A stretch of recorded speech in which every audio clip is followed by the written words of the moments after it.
लेकिन आज मानवता के सामने अनेक बड़ी चुनौतियां भी है। आज की दुनिया किस तरह नई नई चुनौतियों से जूझ रही है। पहले कोरोना आया, फिर युद्ध होने शुरू हो गए और अब आज की एनर्जी क्राइसिस है। ये दशक दुनिया के लिए आपदाओं का दशक बन रहा है। हम सभी देख रहे हैं, अगर ये स्थितियां तेजी से नहीं बदली गई तो बीते अनेक दशकों की उपलब्धियों पर पानी फिर जाएगा।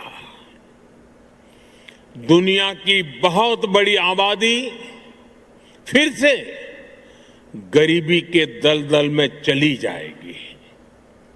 साथियों, ऐसी वैश्विक परिस्थितियों में आज दुनिया रेजिलिएंट सप्लाई चेन की बात कर रही है और तब भारत और नीदरलैंड मिलकर एक ट्रस्टेड, ट्रांसपेरेंट और फ्यूचर रेडी सप्लाई चेन बनाने में जुटे हैं। आज प्रधानमंत्री नेदारল্যান্ড সফরে তিনি প্রবাসী ভারতীয়দের উদ্দেশ্যে বক্তৃতা দেবার সময় তিনি এই গোটা বিশ্বের যে আর্থিক মন্দা, জ্বালানি সংকট, এই সকল কিছুর উপর তিনি বক্তৃতা দিতে শুরু করেন এবং তিনি বক্তৃতার প্রথমেই তুলে ধরেছেন যে কিভাবে 2020 সালের করোনার সময় গোটা বিশ্বকে কার্যত লকডাউনে চলে যেতে হয়েছিল। গোটা বিশ্বে কিভাবে আর্থিক মন্দার সৃষ্টি হয়েছিল কোভিডের টাইমে, আমরা সেটা সকলেই দেখেছি। তারপরে ধীরে ধীরে কোভিডের থেকে যখন গোটা বিশ্ব আর্থিক দিকে অগ্রগতি হতে চলছিল, ঠিক সেই সময় ইউক্রেন এবং রাশিয়ার যুদ্ধ শুরু হয়ে যায়। সেই যুদ্ধে আবার গোটা বিশ্ব একটি আর্থিক চাপের মধ্যে পড়ে, কিন্তু তারপরে ধীরে ধীরে গোটা বিশ্ব যখন আবার তার আর্থিক শ্রীবৃদ্ধি ঘটাতে শুরু করে, ঠিক সেই সময় ইরান আমেরিকার মধ্যে মধ্যপ্রাচ্যে ভয়ঙ্কর যুদ্ধ শুরু হয়, যে যুদ্ধ এখনো চলছে। সেই যুদ্ধে কার্যত গোটা বিশ্বতে জ্বালানি সংকটের সৃষ্টি হয়ে গেছে। গোটা বিশ্বে জ্বালানি সংকট সৃষ্টি হওয়ার মানে হচ্ছে গোটা বিশ্বে আর্থিক সংকট। এবং প্রধানমন্ত্রী তার বক্তৃতায় এও উল্লেখ করেছেন যে কিভাবে আগামী দশকে যদি এই যুদ্ধকে আমরা শান্ত করতে না পারি বা গোটা বিশ্ব যদি শান্তির বার্তায় ফিরে না আসে, তাহলে উন্নয়নশীল দেশ এবং গরিব দেশগুলিতে কার্যত আরো বেশি দারিদ্রতার সৃষ্টি হবে।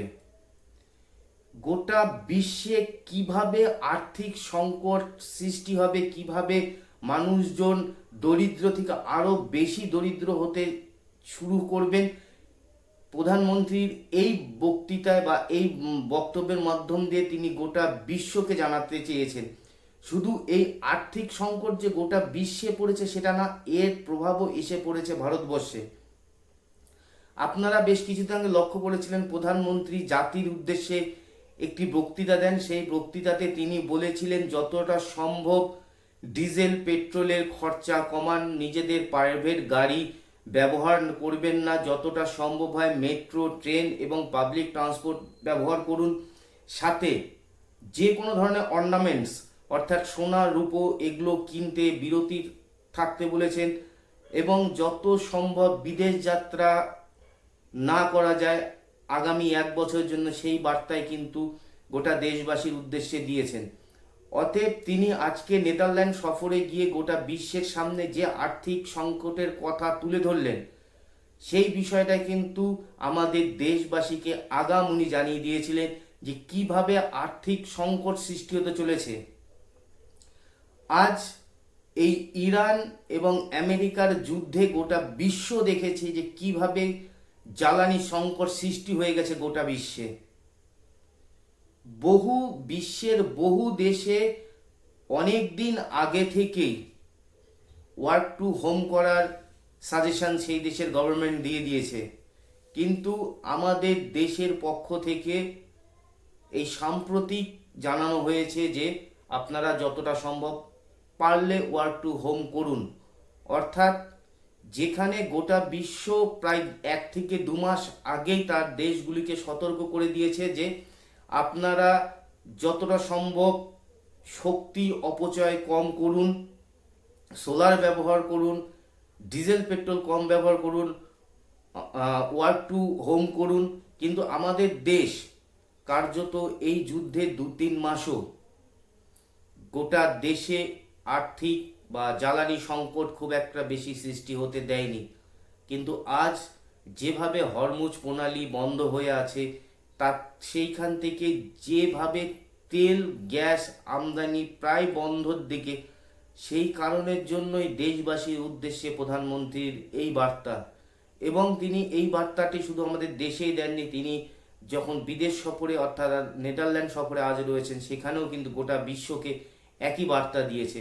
এবং তিনি তার এই বার্তাতে স্পষ্ট বুঝিয়ে দিতে চেয়েছেন যে যুদ্ধ কোনো সমস্যার সমাধান নয়, এই গোটা বিশ্বের মানব জাতির কল্যাণের জন্য যুদ্ধ নয়, বরঞ্চ শান্তি এবং মৈত্রীত্বই গোটা বিশ্বের মানুষের জন্য সর্বশ্রেয়।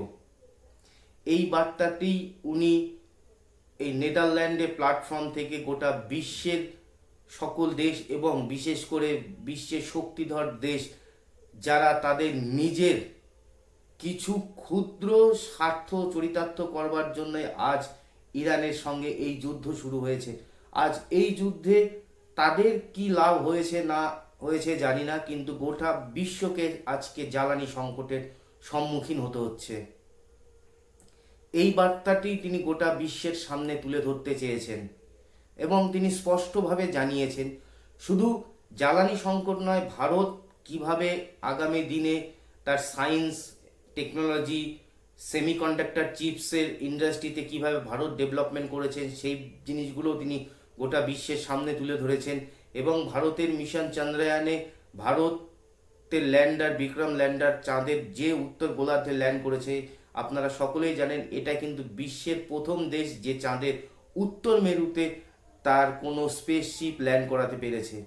এবং এটা বিজ্ঞানের জন্য যথেষ্টই একটি ভালো খোঁজ, এবং এই বিষয়টিও তিনি গোটা বিশ্বের সামনে প্রকাশ করেছেন যে ভারত আর সায়েন্স টেকনোলজিতে কোথায় গিয়ে পৌঁছাচ্ছে এবং আগামী দিনে ভারতের স্বপ্ন কি। এই সম্পূর্ণ বিস্তারিত বিষয় উনি প্রবাসী ভারতীয়দের সামনে যখন ওনার বক্তৃতা দেন এবং সেই বক্তৃতার মাধ্যমে তিনি এই কথাগুলো বোঝাতে চেয়েছেন গোটা বিশ্বকে, এবং বারংবার একটা জিনিসই বোঝানোর চেষ্টা করেছেন যে যুদ্ধ কোনো সমস্যার সমাধান নয়, গোটা বিশ্বের মানব জাতির উন্নয়নের জন্য শান্তি প্রয়োজন। এই বিষয়টা নিয়ে আপনারা কি ভাবছেন অবশ্যই আপনাদের মতামত কমেন্ট বক্সে লিখে জানাবেন। আর আমাদের এই ভিডিওটা যদি ভালো লাগে তাহলে চ্যানেলটিকে সাবস্ক্রাইব করে নেবেন। সকলে ভালো থাকুন, সুস্থ থাকুন।